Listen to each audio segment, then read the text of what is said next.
আসসালামু আলাইকুম বন্ধুরা, আশা করি আল্লাহর রহমতে তোমরা সবাই ভালো আছো এবং সুস্থ আছো। তো আমি আবার একটা নতুন ভিডিও হাজির হয়েছি তোমাদের সামনে। তো আজকে আমি আলোচনা করব 3 মুসাফির ও 8টি রুটির শিক্ষামূলক একটা কাহিনী নিয়ে। তো যারা যারা আমার চ্যানেলটিতে নতুন তারা অবশ্যই চ্যানেলটিকে সাবস্ক্রাইব করে রাখবে, আর যারা অলরেডি সাবস্ক্রাইব করে ফেলেছো তাদেরকে অসংখ্য ধন্যবাদ। তো চলো ভিডিওটি শুরু করি। একবার দুই পথিক পথ চলতে চলতে ক্লান্ত হয়ে পড়ল। তাদের ক্ষুধা লেগেছিল ভীষণ। খাওয়া দাওয়া করার জন্য দুজন মিলে একটা সুবিধাজনক জায়গায় গিয়ে বসে পড়ল। এরপর পুটলি থেকে বের করে নিল যার যার খাবার।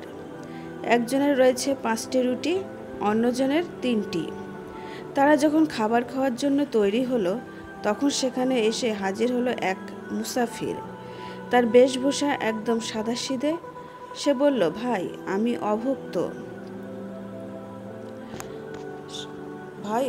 অভুক্ত, খুব ক্ষুধা লেগেছে, আমার কাছে কোনো খাবার নেই, তোমরা আমাকে কিছু খাবার দাও।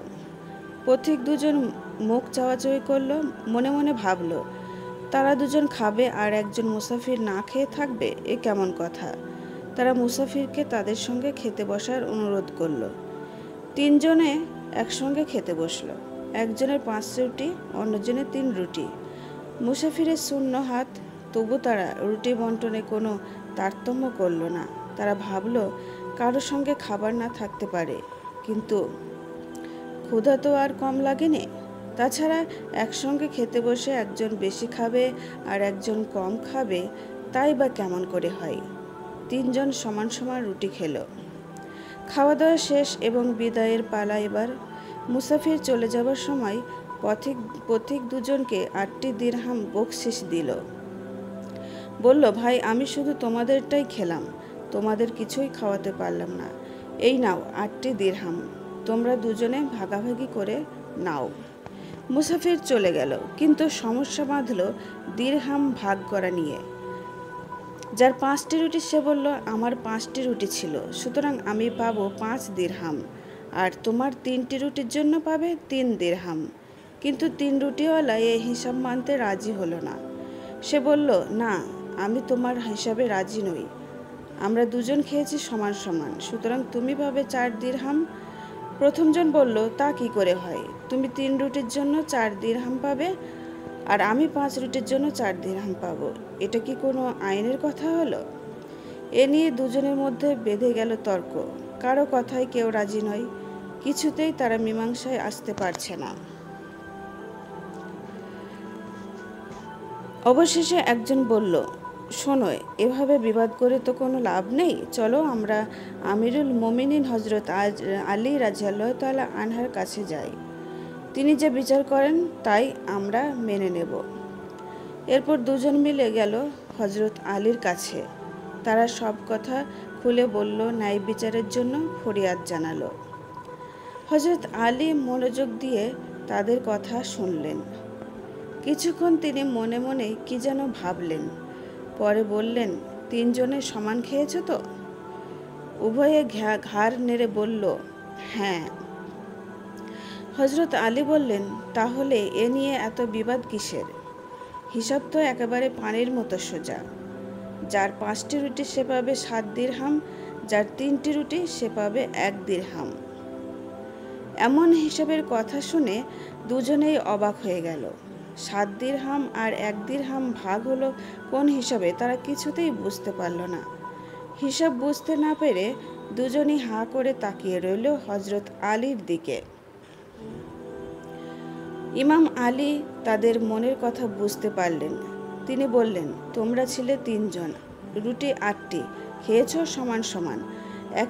একটি রুটিকে 3 টুকরো করলে 8টি রুটি 24 টুকরো হয়, সুতরাং তোমরা একজন খেয়েছ 8টি করে টুকরা। মুসাফির লোকটা 8 টুকরার জন্য 8 দিরহাম দিয়েছে। হজরত আলী বললেন, এবার আসা যাক কে কতটুকু পাবে সেই হিসাবে। দ্বিতীয় জনের 3টি রুটিতে 9 টুকরো হয়েছে।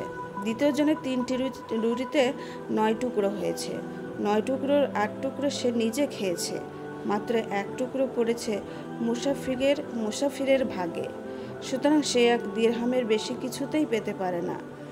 আর একজনের 5টি রুটি রয়েছে 15টি টুকরো, তার মধ্যে সে নিজে খেয়েছে 8টি টুকরো, বাকি 7 টুকরো খেয়েছে মুসাফির, সুতরাং সেভাবে 7 দিরহাম।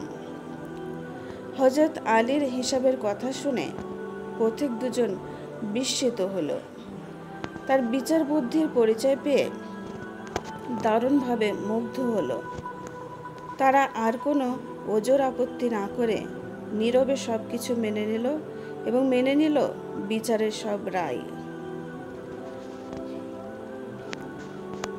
তো বন্ধুরা, আজকের ভিডিওটি তোমাদের কেমন লাগলো অবশ্যই কমেন্টে জানাবে, আর অবশ্যই আমার চ্যানেলটিকে পাশে থাকবে।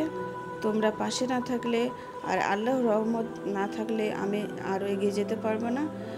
তোমাদের কারণে আল্লাহর রহমতে আমি এতদূর এগিয়ে এসেছি। তো বন্ধুরা, সব সময় তোমরা পাশে থেকো। আর ভিডিওটি কেমন লাগলো বা শর্ট ভিডিওগুলো কেমন লাগছে সেগুলোও বলবে। তাহলে দেখা হচ্ছে পরের ভিডিওতে। ততক্ষণ সবাই ভালো থেকো, সুস্থ থেকো, আর সবাই আল্লাহর পথে চলো, তাহলে তোমাদের কোনোদিন কোনো বিপদ হবে না। আল্লাহর রহমত তোমাদের সাথে থাকবে। আর ভিডিওটি অবশ্যই লাইক, শেয়ার, কমেন্ট করবে, অপরকে জানাতে সাহায্য করবে, তোমরাও জানবে, তোমাদেরও তাতে একটু সওয়াব হবে। তো দেখা হচ্ছে পরের ভিডিওতে। ততক্ষণ ভালো থেকো। আল্লাহ হাফেজ।